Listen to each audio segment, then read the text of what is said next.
Bill Cooper, un ancien soldat américain qui a eu accès aux documents relatifs à cette affaire, indique qu'un tel plan existe depuis 1917.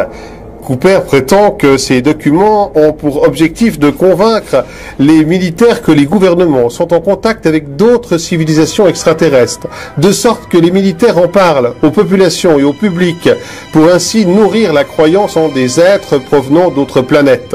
Bill Cooper n'a pas cru en cela, mais il a cru cependant en l'existence de la technologie OVNI que beaucoup de gens prétendent avoir vue et ont enregistrée. Mais cette dernière est une création gouvernementale pour la farce théâtrale qui fera suite à la guerre mondiale. L'ancien militaire va même plus loin, affirmant que la CIA paye les gens pour donner de faux témoignages d'observation et même parler des enlèvements par ces êtres dits extraterrestres. C'est une autre façon de répondre à la croyance en ces êtres. Cette technologie antigravité a été pensée et existe depuis les années 40, après avoir été créée entre autres par les nazis et les États-Unis. Ces derniers étant les premiers pionniers de cette technologie et étant la première puissance qui viendrait à le développer après avoir remporté la Deuxième Guerre mondiale, prenant au passage de nombreux scientifiques nazis au travers l'opération Paperclip. De ce fait, de nombreux scientifiques de la NASA ont des noms allemands, comme le fameux Werner von Braun, qui, avant sa mort, avait mis en garde contre de faux extraterrestres à venir pour attirer les masses vers un gouvernement mondial. Un chercheur polonais nommé Igor Witkowski, qui a écrit plusieurs livres sur la technologie allemande de cette période, a montré au chercheur britannique Nick Cook l'un des endroits où les nazis ont effectué des tests de la technologie antigravité dans un village aujourd'hui polonais qui était sous le contrôle des nazis. Bien que difficile à croire, cette technologie existe et est cachée au public, comme cela se fait avec d'autres progrès technologiques et les cures de maladies. Réalisez qu'il y a un ensemble d'antennes aux États-Unis qui envoient conjointement un signal à l'ionosphère et un retour de ce dernier vers la Terre avec une telle force qu'il provoque des tremblements de terre, des tsunamis et d'autres catastrophes naturelles. Saviez-vous que les laboratoires du monde entier réalisent des expériences génétiques sur les humains et les animaux participant à la création d'abominations? Il est désormais possible de cloner des êtres humains, modifier son ADN et la conception de votre taille, le visage, la corpulence avant la naissance, comme une image conçue par Photoshop. Le traitement du cancer même en phase terminale est possible, comme le remède contre le sida et la capacité de régénérer des membres par le génie génétique. Tout cela semble de la science-fiction, mais existe déjà. Pourquoi énumérons-nous tous ces développements? Comme vous pouvez le voir, le système cache au public toutes ces technologies et les progrès scientifiques pour le plan final, pour la farce de théâtre qui ont été préparés après la Troisième Guerre mondiale.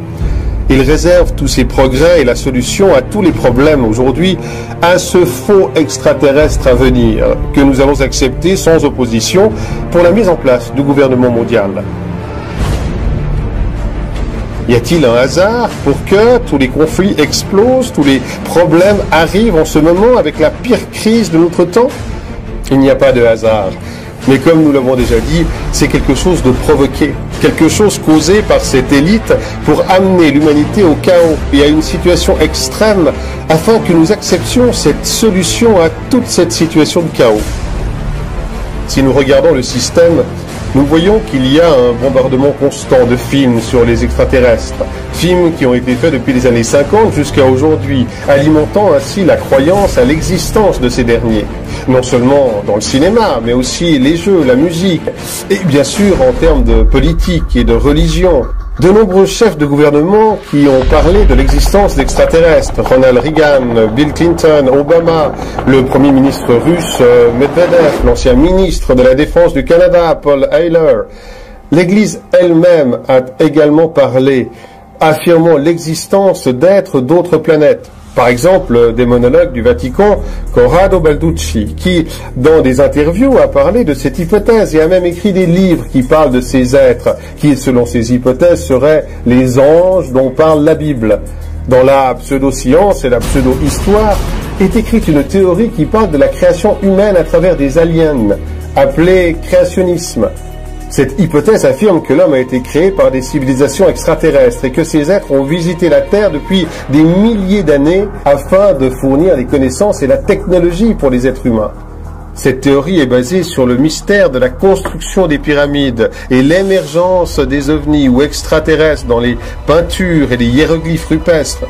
Tout cela est facile à faire en introduisant de fausses preuves et des manipulations de l'histoire, des peintures et de faire une fausse interprétation des anciennes écritures.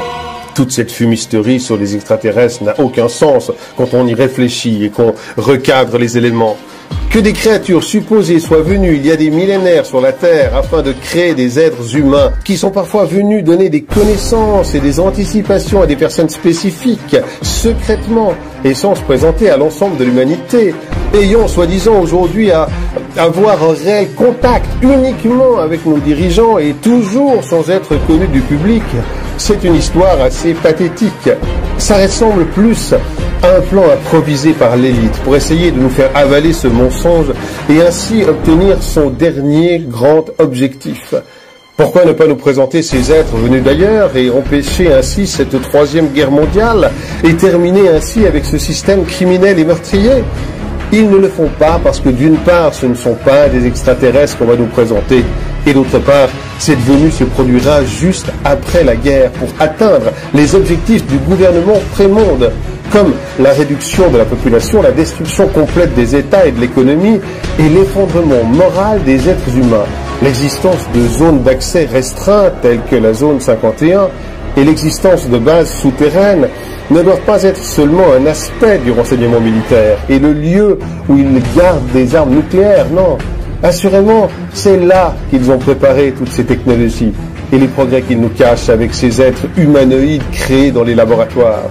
Bien que cette hypothèse puisse vous sembler complètement folle, c'est quelque chose qui a déjà été testé pour voir quel effet cela aurait sur le public avec une fausse présentation des extraterrestres. En 1938, une émission de radio réalisée par Orson Welles, écrivain et metteur en scène, a raconté une fausse histoire d'invasion extraterrestre supposée réelle.